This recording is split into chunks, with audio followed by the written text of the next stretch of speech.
everyone, welcome back. If you're new here, my name is Nina. I'm a life transformation coach, and today I'm going to be talking all about insomnia. Now, for whatever reason, I have been getting so many questions about sleep-related issues that I thought I definitely needed to address this. And it's something I really wanted to address because I can completely sympathize. I suffered from horrendous insomnia for years and years and years. And it wasn't until I finally figured out what was going on, when I was finally able to get to the root of the problem, that I was able to correct the issue and get some sleep. And now I actually sleep very, very well. And of course, that is my hope for you also.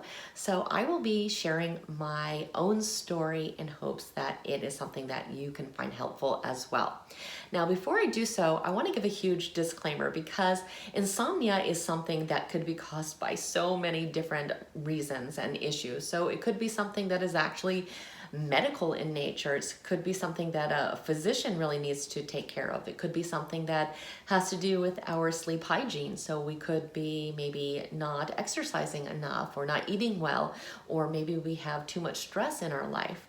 Or it could be something along the lines of what we're going to be talking about today. So with that out of the way, I want to start out by saying that sleep is something that is, of course, very natural to the body. Our body knows exactly how to sleep. It's wired to sleep, and it understands that in order to function at its best, it needs to get a certain amount of sleep. So, of course, for our body, sleep is a huge priority. In addition to that, as human beings, we desire sleep as well. We understand the importance of sleep. It's something that we value. It's something that we find desirable and pleasurable, of course. And so I think we're really on the same page with our body about the importance of sleep. And because of this, it's easy to understand that if we are having issues, if we are having sleep problems, something has definitely gone awry. This is not something that is going to occur spontaneously. Our body is not going to just decide that it doesn't want to sleep anymore. And certainly we are not going to decide that we don't want to sleep anymore. So something is happening that we need to address. But what happens usually is that we have some kind of initial issue, initial problem. It could be something that's very temporary. We could have some kind of stressful thing happen maybe during our day, and it's a temporary thing, but it keeps us up for a night or two. But if we don't address it, then it's going to get paired with bedtime. So we're going to develop an association of whatever that is that we didn't deal with and sleeping. So that's exactly what I want to talk about today. The idea or the concept that if we are not sleeping, it's because we have some kind of task, some kind of need, or some kind of something that our body is really, really wanting to address that we are simply not addressing during the day. So for most people, it's going to be something as simple as an anxiety or a worry. Not that that's simple, but that's something that is very, very common. So we have, again, a stressful occurrence during the day, or we have an unfortunate situation or something that is worrisome for us, and for whatever reason, we don't take the time during the day to analyze it or to, think it over as our body and brain wants to do. So this can happen consciously, it could happen subconsciously. It could be that we're just really, really busy. Our life is just filled with so many activities and things and so much mental clutter that we do not have time to address the things that our body is telling us need to be addressed. Or it could be something that's really, really uncomfortable for us and we really don't want to address, so we keep kind of stuffing it down. We don't really want to think about these feelings. But what happens is when we do not do these things during the day, that our brain is going to start poking us at night, because we're not going to sleep until we address these things, because our brain has decided that these things are very, very important. And again, it could be some kind of actual task that is possible, but usually it is something in our brain, in our mind, that we really need to think about and mull over and consider and give time and attention to. So what happens with time is if we do this again enough times, it becomes habitual. So our body associates bedtime with this time that we're going to think about our problems and our worries. And it doesn't have to be something that has to do with anxiety. It could be other unpleasant emotions. It could be, for example, that we do not like someone that we work with and they are making us feel angry, or that we are feeling angry at our spouse, or we are feeling sad about a situation, or whatever it is.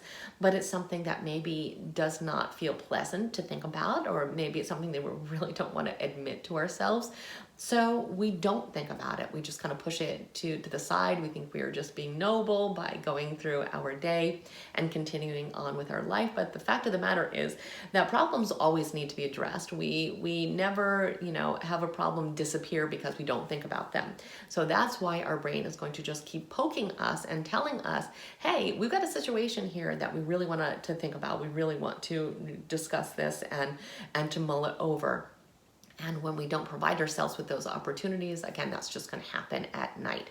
So there's just a number of different tasks or things that we could be failing to do during the day that the body and brain feels is important that we're simply not doing. And it doesn't even have to be emotional. It could just be that we want to organize our next day. We didn't have time during the day to get our thoughts in order about, what we're going to accomplish the next day, the things that we need to do, or that we really want to kind of analyze our day, even if it wasn't bad. We want to think about our day at the end of the day. But again, there's some kind of task that didn't happen during the day. Now, this can also take another form. It's really the same issue, but it feels different. And that can be when our body is telling us that we didn't take enough me time. And this was part of the problem for me.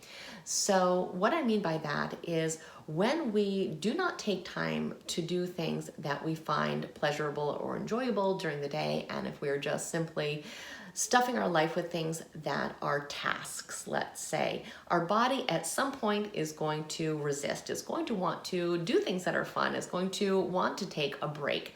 And so what will happen is we're going to do that at night. Our brain is going to make us pop wide awake because it wants time to be autonomous and to maybe watch television. Or for me, it was playing guitar because I felt guilty spending time playing guitar during the day because I was a business owner, I was a dance studio owner, and I had so many tasks to do. I never felt that I was able to accomplish everything that needed to get done. I had to teach dance classes, I had to choreograph shows, I had to find venues, I had to order costumes, I had to do paperwork and bookkeeping and all these things, and I never felt that I had enough time. So I certainly did not feel that I was deserving of having just free time for myself, which now I totally understand is more than important. But at that time, I did not, and I just kept trying to push on because I wanted to make other people happy. I wanted to get all these things accomplished so that I could provide a good experience for my students.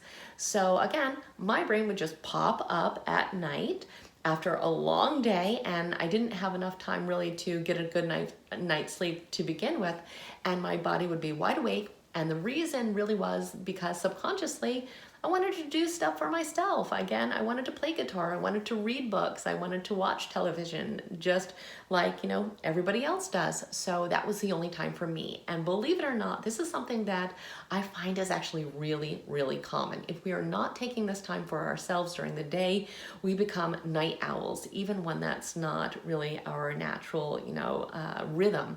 We become night owls so that we are able to have that time for ourselves. So for me personally, I found that it was a combination of this and then that cycle of rumination where I did not provide myself with an opportunity during the day to think about the things that were concerns for me, that were worries for me. And so they were always kind of just in the back of my mind all day. And then at night, my brain would say, hey, slow down. We're going to think about all of these things and we're going to ruminate over them.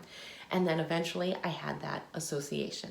So if this is all kind of sounding familiar for you, even if it's not the same issues that I'm having, but if you are really feeling like there are maybe things that you're kind of pushing away or not really having time for during the day, that are tasks that need to get accomplished, whether they be physical tasks or mental tasks, how can we fix it? So what I did to go in and fix it is, first of all, I had to sympathize with myself and say, you know what, you are not a robot. You do deserve to have time for yourself. This is something that is important. It is important that you have me time, and it's also important that you have time to address your emotions and your feelings. These are things that need to be validated. So I had to unclutter my life. I had to unstuff my life. And I know a lot of times we think that there is just nothing we could possibly take out of our life. These are all things that we must do. We have to do all these things. But when we are forced to, we can go through these things with a fine-tooth comb, and we can see that there are things that we can let go of. There are things in our life that aren't adding value or meaning, or things that really aren't worth the time and energy that we are putting into them. And again, I know a lot of people give me resistance when I say that because they don't think that's the case, but 100% of the time, when people go through their life, they can find some things that they can remove. And that's exactly what I had to do. I had to pare down because I didn't have enough time. It was a life that was completely out of balance. And so I was having to do all of these things at night. And of course, that is not sustainable. And it certainly wasn't sustainable for me. I was so sleep deprived that I couldn't even think half of the time. And it was amazing to me when I started getting enough sleep, because I was like, oh, well, this is what it feels like to be able to complete my sentences and to complete my thoughts and to be able to function properly. That was something that was completely foreign to me because I had this horrible habit that I had developed. So that was the first thing, unstuffing my life so I had time to, during the day, do some things for me, some things that I enjoyed, to have that balance in my life without guilt because I made time for it. And also, I found a way to have time to release some of my worries and negative emotions that I was experiencing. And I found that it was really important that I did not do this even close to bedtime. So I actually started doing this first thing in the morning. I would have my cup of coffee, and then I would start to journal whatever I was thinking about, what was weighing heavy on my mind. And I made sure to be very, very specific. Even if it was something that I wrote the day before, I would write it down again. I would allow myself the time to write down all the concerns and worries that I had, and that I was validating them.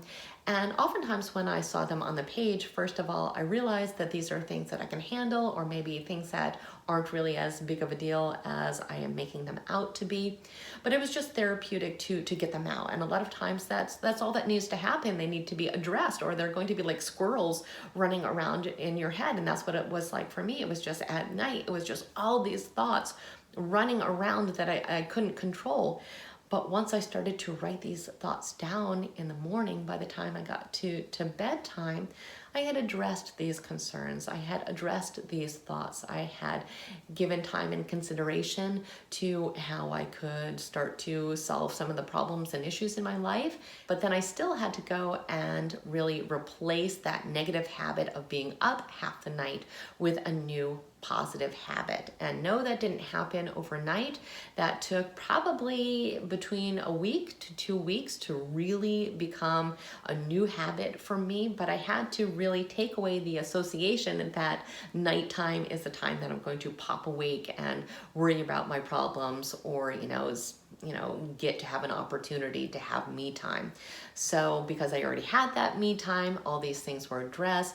What I had to do was go in and make that new habit. So what I did was I created a sleep ritual. And this is something that people had told me to do for years that I always ignored, but it was something that was actually really, really helpful. I had to give my body new cues to alert it that it was time that we wanted to sleep. And again, no, it didn't happen immediately, but within a couple days, it did start to kick in, and it was ultimately very helpful. So what I decided to do for me was to turn off all electronics. That was something that I think was also keeping me up at night. And I would have a cup of tea at night, and I would read instead. And then when I went to bed, I would just simply go through a gratitude list, the things that really made me feel thankful that I had in my life. And these were calming and happy thoughts that really were conducive to giving me more positive emotions at night, and ultimately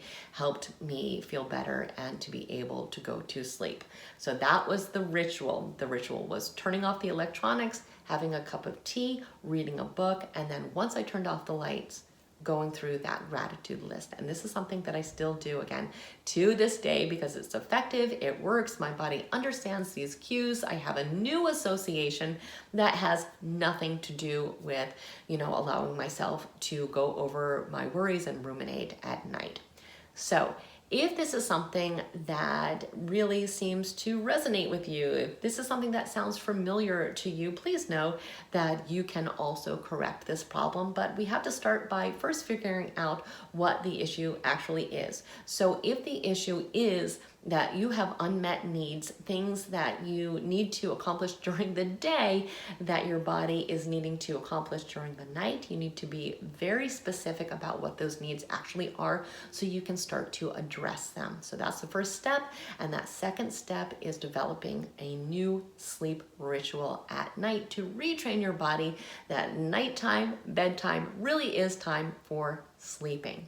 So I would love to hear in the comments if you feel like this is something that does identify with you, this is something that really makes sense to you, and if not, what you do think is contributing to your insomnia. And again, if this isn't ringing a bell, it does not mean that you're hopeless. It just means that this specific thing isn't your issue and it's something else. And I truly wish you the best of luck in your journey to find what that is so you can go ahead and correct that. So as always, if you found this video helpful or interesting, please like it, share it with someone else who may need to hear this very same message today. Definitely become a subscriber if you aren't one already. We want you to stay connected. And I thank you so much for spending time with me today. Have an absolutely amazing day.